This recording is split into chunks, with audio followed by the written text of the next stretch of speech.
Ben voilà, dans l'actualité, là, il y a beaucoup de choses dont on peut parler. D'abord, rappelons, là, la semaine dernière, ce mouvement de grève là, qui a eu lieu jeudi, le 6 février dernier. C'est un appel urgent à l'action du gouvernement pour sauver les réseaux de CPE. Alors, c'est jeudi dernier, là, c'est plus de 13 000 travailleuses et travailleurs, principalement des travailleuses, là, des centres de la petite enfance, dont le nôtre, celui du CPE, les Farfadets, à Montmagny, qui était en grève parce qu'on revendique là, des meilleurs salaires, ça c'est sûr, avec l'inflation, on n'est pas surpris. Alors, la convention collective qui a expiré en avril 2023, moi je comprends pas pourquoi ça va faire 2 ans que la convention est expirée. Pourquoi c'est si long? Moi, je comprends pas. Et j'ai de la misère à m'expliquer parce que c'est pas juste les CPE. Là, il y a beaucoup, il y a plusieurs conventions. D'ailleurs, on l'a vu avant les fêtes. Là, plusieurs conventions qui étaient échues. Oui, je comprends là, que Mme Lebel a beaucoup de pain sur la planche. Mais pourquoi on laisse traîner des conventions? Pourquoi ça dure? Pourquoi c'est aussi long? Pourquoi qu'on ne dit pas, regarde, là, on donne un coup, là, puis on va régler. Oui, je comprends là, que les syndicats, des fois ou souvent, demandent plus que ce qu'on est capable de payer, et c'est là que la négociation se fait.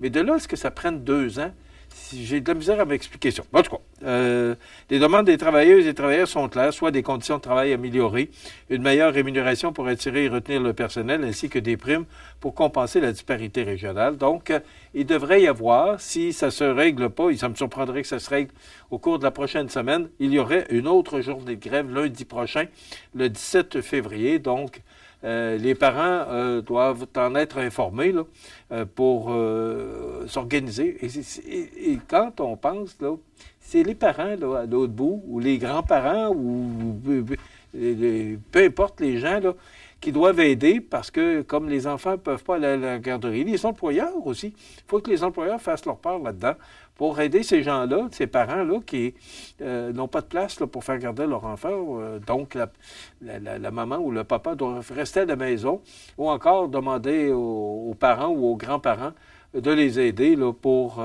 pouvoir garder les enfants durant ces journées de grève. Donc, ça affecte beaucoup de monde, on le sait. Demain, on aura une entrevue avec le maire de la Pocatière parce que le projet de fusion entre Sainte-Anne-de-la-Pocatière, Saint-Onésime-d'Ixworth et la ville de la Pocatière, ça avance bien. Et ça, là, moi, je vous le dis, et on va en parler beaucoup, je pense, au cours de la prochaine année. On va voir de plus en plus de fusions. Vous savez, je me promène, je vais couvrir des conférences de presse, j'ange avec les gens et j'entends des élus municipaux qui parlent de plus en plus de fusion. J'aurais pu poser la question au maire de Saint-Pamphile aussi, là, mais on va être obligé d'en arriver là. M. Leblanc nous le disait, là, que c'est 27 de 4,5 millions qui est administré par la ville de Saint-Pamphile, 73 par le gouvernement. Donc, il y a beaucoup d'argent qui est pelleté maintenant dans les municipalités, pas juste Saint-Pamphile, toutes les municipalités. Et il y en a qui, si ça ne paraît pas sur le compte de la taxe, ben ça n'arrive pas. Alors, on va sûrement voir de plus en plus ce phénomène de fusion. Ben, la ville de la Pocatière, là, qui s'apprête à fusionner avec Sainte-Anne-de-la-Pocatière et Saint-Onésime-d'Ixworth. Donc, le 13 février, il va y avoir une consultation citoyenne. Il y en a déjà eu une. Les citoyens sont conscients qu'on doit y arriver là, en arriver là. Sauf que, bon, là, ouais, mais vas-tu prendre les dettes de cette municipalité-là, le compte de taxes? Puis, il y a beaucoup d'informations que les gens veulent connaître avant de dire go, on y va. Mais je pense que ça va bon train. Le maire Bérubé de la Pocatière sera notre invité demain. Il pourra nous donner plus de détails à cet effet. La Fondation des services de santé de la MRC de Lillet et Ambulance Lillet s'associent pour répondre aux besoins d'une clientèle aînée vulnérable ou en soins palliatifs. Donc, c'est 10 000 qui sera investi ou seront investis, par l'achat, par exemple, de médicaments non couverts, de repas, de télésurveillance, de soins personnels et de transport. Il faut s'en occuper de nos personnes aînées. Bravo pour cette belle initiative Je vous salue pour ce que vous faites. Bravo à vous. Bon. Vous avez vu, je ne sais pas si vous avez gagné votre Super Bowl hier. Moi, oui. Et c'est facile de dire que mais je prenais pour les Eagles. Mais quand même, ça n'a pas été un match à la hauteur d'un Super Bowl. C'est un peu décevant. Peu importe qui est le gagnant, là, 40-22, on aurait souhaité que ce soit peut-être un match plus serré pour créer le suspense, mais ça n'a pas été le cas. Les Eagles qui ont gagné haut la main ce Super Bowl, mais quand même, et ce que où je veux en arriver avec ça, c'est que le président Trump, on en a parlé un peu durant l'entrevue avec M. Leblanc, durant son voyage dans Air Force One, a annoncé des tarifs de 25 % sur l'aluminium et sur l'acier. Et ce, pour tous les pays. Je ne sais pas ce que ça va finir par faire. Là, il a dit ça hier, en se rendant à la Nouvelle-Orléans pour le Super Bowl. Mais là, ce matin, il va se lever de quel pied, puis il va décider quoi, puis il va aller où. Alors là, M. Trudeau, hier, n'a pas commenté la déclaration de M. Trump. M. Trudeau a dit on va attendre de voir ce que la Maison-Blanche va donner comme information. Est-ce qu'il va y avoir un décret signé par M. Trump ce matin pour confirmer ce qu'il a dit hier? Mais là, c'est pas juste le Canada, c'est tous les pays. Et dans une entrevue qu'il a accordée en fin de semaine, je ne me souviens pas sur quel réseau, là, il a confirmé qu'il voulait absolument que le Canada devienne le 51e État des États-Unis. Et la stratégie d'augmenter les tarifs douaniers, bien, c'est une stratégie pour fragiliser notre économie qui pourrait nous obliger un jour, je ne suis pas sûr que je vais voir ça de mon vivant, mais quand même, et je ne suis pas sûr que M. Trump va le voir non plus, mais il a allumé peut-être un petit incendie, là, et là, ben, qu'est-ce que ça va faire au bout? On ne le sait pas. Mais il revient souvent sur cette déclaration-là, il le fait souvent. Donc, ce sera une histoire à suivre. Mais là, dès ce matin, il pourrait y avoir une augmentation de 25 % des tarifs de douane sur l'aluminium et sur l'acier, et ce, pour tous les pays.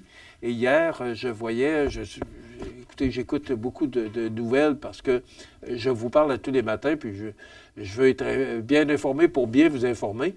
Mais hier, c'est Mme Le Pen qui lançait l'Europe Great Again. Donc, c'est le même thème que M. Trump a déjà utilisé pour sa campagne électorale. Alors, l'Europe qui est en train de s'organiser aussi, et d'autres pays, comme nous, le Canada, on a quand même des ressources très importantes, entre autres le zinc, l'acier, le fer, on a la potasse, il y en a on a l'électricité. On a quand même beaucoup de richesses au Canada. Et je ne suis pas assez compétent en la matière pour vous dire si on était capable de vivre de notre propre économie. Mais il y a d'autres pays aux alentours et déjà des entreprises qui s'organisent pour s'assurer de pouvoir exporter. C'est long, c'est un processus qui est long de solliciter de nouveaux clients, mais quand même, je pense que M. Trump nous oblige et nous force aujourd'hui à s'organiser. Et le Mark Carney, qui est dans sa campagne pour le Parti libéral, la chefferie du Parti libéral du Canada, était à Québec en fin de semaine avec Bonhomme Carnaval. Et il a dit « Pas d'argent pour le troisième lien, sans plan ou études. » Et il n'est pas contre le tramway. Donc, le troisième lien, ça aussi, je ne suis pas sûr qu'on va voir ça arriver dans les prochaines années. M. Poilievre, lui, est pour le troisième lien, mais pas pour le tramway. M. Carney dit, ben moi, ça me prend un plan, arrivez-moi avec de quoi de solide, et je ne suis pas sûr que je vais dire non. Alors, un petit pas en avant, deux petits pas en arrière, c'est à peu près ce qu'on vit depuis quelque temps avec le tramway et le troisième lien, donc histoire à suivre. Mais c'est déjà terminé, cette émission du lundi 10 février, alors que cette émission était dédiée aux gens de Saint-Pamphile Vous savez, oui, d'être diffusé chez vous, c'est une chose, mais ce qu'on veut, c'est vous tenir informé de ce qui se passe dans votre région. Et demain, on aura le maire de La Pocatière, M. Vincent Bérubé, qui nous parlera, entre autres, de la possible fusion avec Sainte-Anne-de-la-Pocatière et Sainte-Anne-d'Exime d'Ixois. Alors, c'est ce que je vous propose pour demain, entre autres. Je vous souhaite de passer une excellente journée. Retrouvez-nous demain pour une autre émission d'information sur la Côte-du-Sud. Bonne journée.